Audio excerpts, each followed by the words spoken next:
Title: The Frayed Reel. In a small, seemingly innocuous town called Eldridge Hollow, there existed a dilapidated movie theater known as the Frayed Reel. Once a jewel of cinematic charm in the 1970s, it had succumbed to the ravages of time and neglect. The peeling paint on its facade whispered stories of better days gone by, and locals avoided it like the plague. But for a group of friends, Marley, Greg, Lisa, and Tom, the decay of the old building sparked a sense of adventure. They were cinephiles at heart, and a plan began to swirl like dusty air in their minds: to sneak into the Frayed Reel for a private screening of vintage horror films. On a cold autumn evening, they gathered at the entrance, armed with flashlights and a deep craving for nostalgia.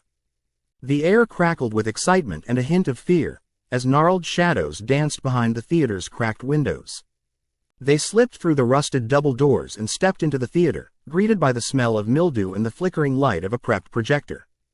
Dust motes hung in the air like abandoned dreams. With no one else around, they selected a film: Nightmare Circus, an obscure horror flick from the late 80s featuring garish clowns and terrifying puppets. As the film began, the friends leaned back in their seats, entranced by the flickering images on the screen. But as the storyline unfurled, a tale of a cursed carnival and a murderous ringmaster, the theater's atmosphere began to shift. The flickering became stuttering, and the characters within the film seemed to leap further off the screen than intended, their twisted features distorting with unnatural intensity. Laughter echoed through the old theater, a cackling that didn't belong to the film. Suddenly, the projector whirred and the characters became fully corporeal. Clowns, long limbs twisted and faces painted with sinister grins, stepped out of the screen and onto the dusty stage. The friends gasped, their hearts racing as terror paralyzed them. "What the hell is happening?" Lisa shouted, her voice trembling. Greg, thinking it was a prank, stepped closer to inspect, only to be grabbed by the claw-like hand of one of the clowns. Laughter erupted, shadowed in malice. They watched in horror as the clown pulled Greg toward the screen, his screams punctuated with maniacal laughter. The rest of the characters surged forward, puppets on strings and the dreaded ringmaster, eyes sparkling with madness. "Run!" Marley screamed, and they bolted from their seats, bursting through the exit door. The theater, now alive with horrific energy, sprang into chaos as the characters pursued them. The shadows stretched and twisted, distorting the walls as if they wanted to swallow them whole. Their escape led them through the deserted halls of the theater.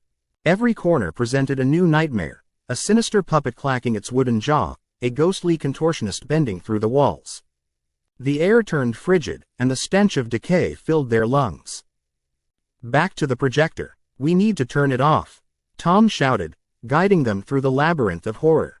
They found the projection room but stumbled over Greg's discarded jacket. He was gone, leaving only an echo of his impending terror.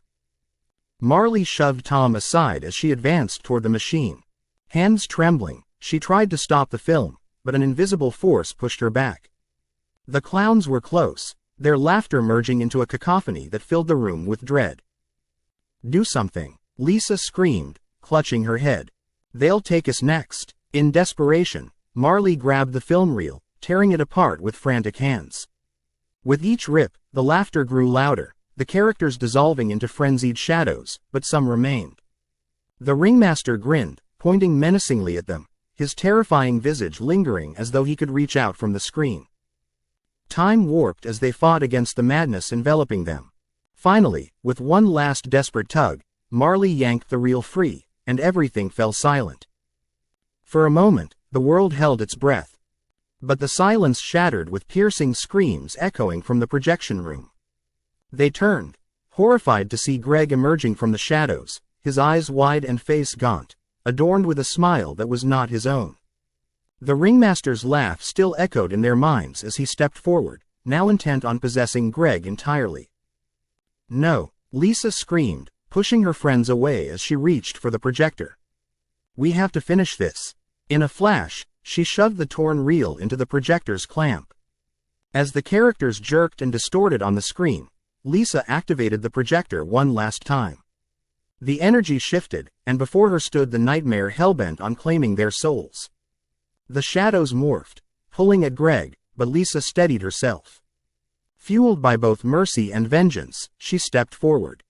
"Take me instead," she howled, and with the final flick of the switch, the horrors unleashed themselves. The cursed reel, ablaze with all the terror it could muster, consumed the remaining characters. In a blinding flash, the theater imploded into darkness, echoes of laughter and screams swallowed by silence. When the dust settled, Marley, Tom, and the specter of the ringmaster lay alone in the empty room of the frayed reel. No sounds of clowns or puppets remained. Only the memory of terror resonated in their souls, while Lisa vanished, sacrificed to thwart the cursed film. Forever haunted, they left the frayed reel with no plans to ever return.